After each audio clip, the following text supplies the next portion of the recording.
Mud swallowed the heels first.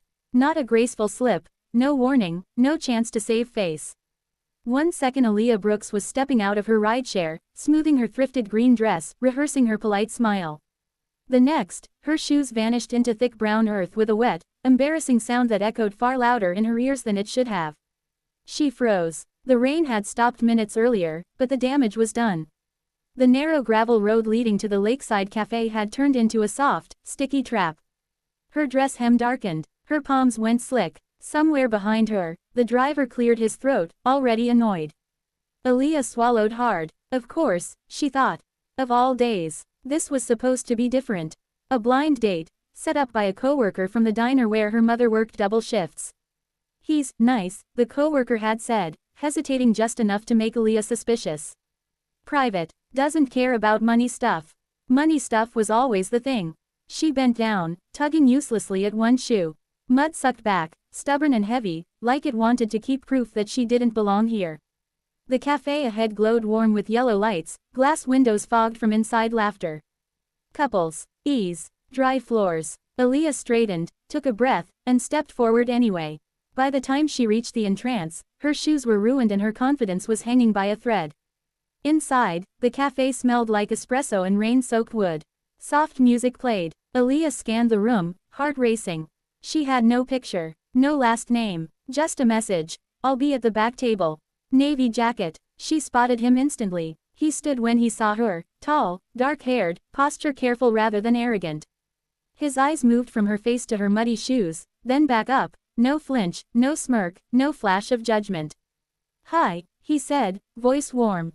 "You must be Aaliyah." She nodded, suddenly aware of everything, the mud, the damp hem, the fact that she was already tired of apologizing before anyone even asked her to. "I'm sorry," she blurted. "The road." He held up a hand, smiling gently. "I know, I nearly lost my boot out there earlier." That surprised her. "You did?" "Yeah," he said. "I should have warned you." Something in her chest loosened. They sat. He pulled out her chair like it mattered. Ordered tea instead of wine when he noticed her hesitation. Asked about her day, not what she did, for the future, or where she planned to be in 5 years. She told him about her art classes at night, how she sketched faces on receipt backs at the diner where her mother worked. About her mom, Denise, who had raised her alone, who still came home smelling like coffee and bleach, hands cracked but steady. "She's a waitress," Aaliyah said, bracing herself. "That's a hard job," he replied simply. No follow-up, no pity, no assumptions. His name was Lucas. He said he worked in investments, waved it off like it was boring. He listened more than he spoke. When the server brought their drinks, Lucas noticed the way Aaliyah subtly tucked her muddy shoes under the chair. "You want to walk by the lake?" he asked after a while.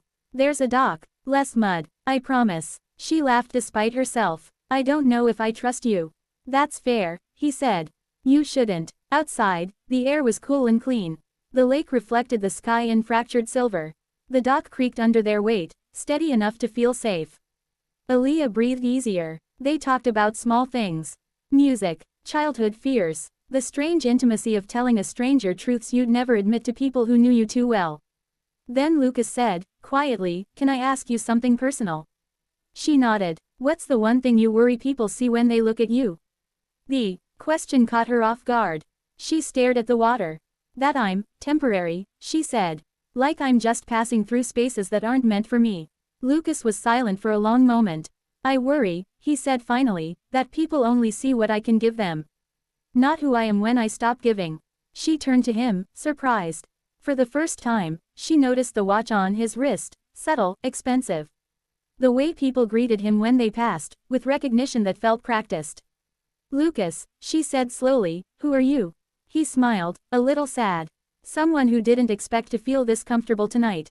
Rain began again, light but persistent. They hurried back toward the cafe, laughing as the mud claimed new victims. Aaliyah slipped, this time hard, and Lucas caught her without thinking, hands steady, jacket immediately offered. "Sorry," she said, breathless. "For what?" he asked. "For being a mess." He looked at her then, not politely, not carefully, but honestly. "I don't see a mess." They parted at the entrance. No dramatic promises, just exchanged numbers, a smile that lingered. The next morning, Denise Brooks wiped down the diner counter, feet aching, when the bell over the door rang. The place went quiet. A man in a tailored coat stepped in, rain dripping from the hem. He looked out of place and completely aware of it. His presence bent the room, attention drawn, whispers starting. He walked straight to Denise. "Ms. Brooks?" he asked respectfully. She stiffened. "Yes, I'm Lucas Hale." The name landed like a dropped plate. A nearby customer inhaled sharply. Lucas Hale, son of billionaire investor Richard Hale. The Hale Group. Denise's hand tightened on the rag. "I wanted to thank you," Lucas said, "for raising your daughter." Denise blinked. I'm sorry. She's extraordinary," he continued. "And last night, she reminded me of something important." People were staring now. "I don't want to cause trouble," Lucas added quickly. "I just wanted you to hear it from me." Denise's voice trembled. "Why are you here?" "Because kindness shouldn't stay anonymous," he said. He slid an envelope onto the counter, not flashy, not forced. Denise didn't open it. Instead, she looked him in the eye and said, "Did you hurt her?" Lucas shook his head immediately.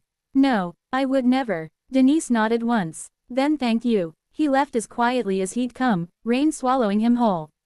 That evening, Aaliyah listened as her mother recounted the story, hands still shaking. "Why didn't you tell me?"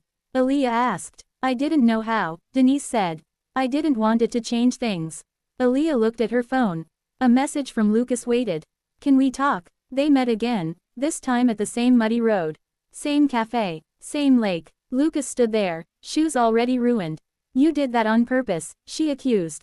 He smiled. "Maybe." They stood in the mud together, rain soaking through, neither rushing to fix it. Aaliyah looked at him, really looked, and for the first time, she wasn't stunned by who he was. She was stunned by who he chose to be.